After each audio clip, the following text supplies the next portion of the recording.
In a world older than memory, the earth and the sky were enemies. The realm was split in two, separated by a chaotic abyss known as the Valley of Silence. Above, floating upon eternal white cumulus clouds, was Solara, the kingdom of light. It was a city of impossible beauty, crafted from white marble and molten gold. In Solara, the sun never truly set. The people there were tall and fair, wearing robes woven from starlight. But they were prisoners of their own perfection. They looked down upon the world below with fear, believing the ground was a place of filth and darkness. Among them lived Princess Lyra. She was as radiant as the dawn, with hair like spun gold and eyes the color of the noon sky. Yet she felt trapped.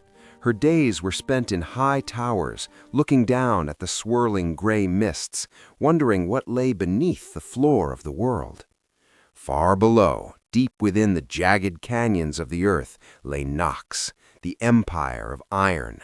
It was a place of perpetual twilight, illuminated only by the orange glow of furnaces and the sparks of anvils. The people of Nox were forged in fire. They were strong, resilient, and masters of metal. But they, too, were prisoners. They looked up at the clouds with envy, hating the light that refused to touch them. Their prince was named Kael. He was built like the mountains he lived in, broad-shouldered and fierce. His face was often smudged with soot, and his hands were calloused from the sword and the hammer. But Kael was a dreamer. While his soldiers practiced war, he watched the clouds, imagining a world where the air didn't taste of smoke. For centuries, the Valley of Silence kept them apart. The winds in the abyss were so violent that no bird could fly across and no bridge could stand the strain. One evening, Princess Lyra stood on the edge of her highest balcony. The boredom of perfection weighed heavy on her soul. On a whim, she took her diamond-encrusted hand mirror and caught the last rays of the setting sun. She tilted the glass, angling a single sharp beam of light down through a break in the clouds, piercing the eternal gloom of the canyon below. Miles down, Prince Kael was atop the iron spire, polishing his shield. Suddenly, a beam of pure light struck the metal, blindingly bright. It wasn't the diffused glow of the furnaces. It was cold, sharp, and beautiful. Kael looked up. Through the swirling gray mist, he saw a tiny golden speck. Instinctively, he angled his polished shield, catching the beam and bouncing it back up toward the heavens. Lyra gasped. A star had blinked back at her from the darkness.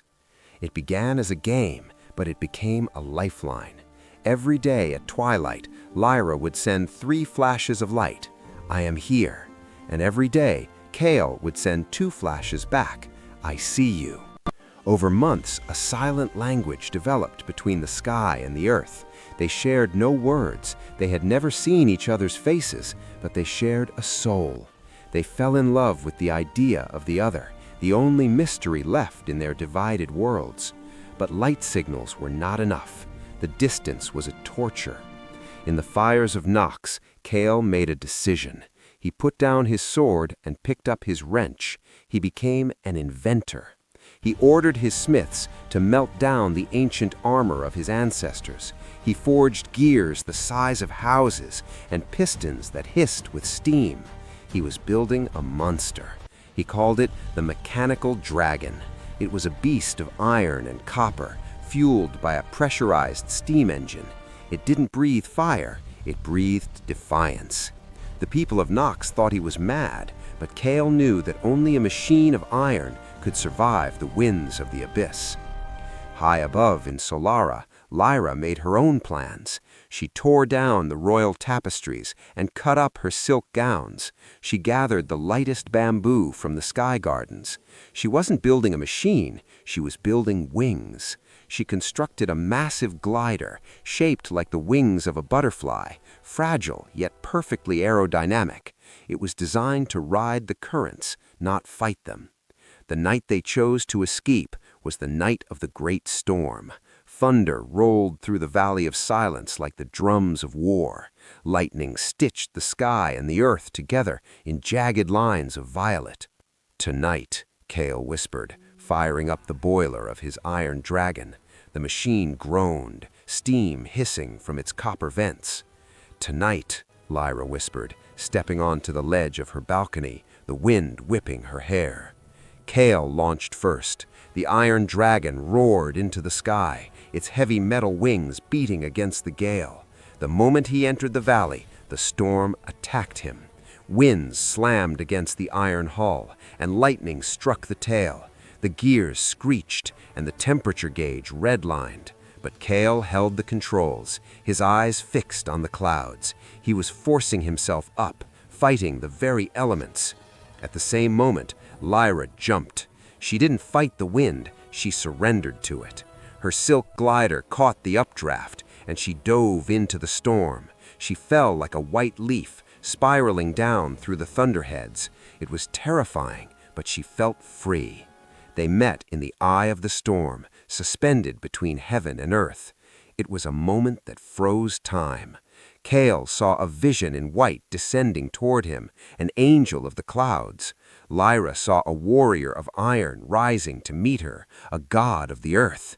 But nature does not favor forbidden love. A massive bolt of lightning struck the right wing of the iron dragon. The iron shattered. The steam engine exploded. The machine began to spiral, falling uncontrollably back toward the abyss. "No!" Lyra screamed, her voice lost in the wind. She saw Kael struggling to escape the burning wreckage. Without thinking, she banked her glider. It was a suicide maneuver. She dove straight down, chasing the falling prince. The wind tore at the silk wings. The bamboo frame creaked, threatening to snap. Kael looked up and saw her coming. "Stay back," he roared. "You'll crash." Lyra ignored him.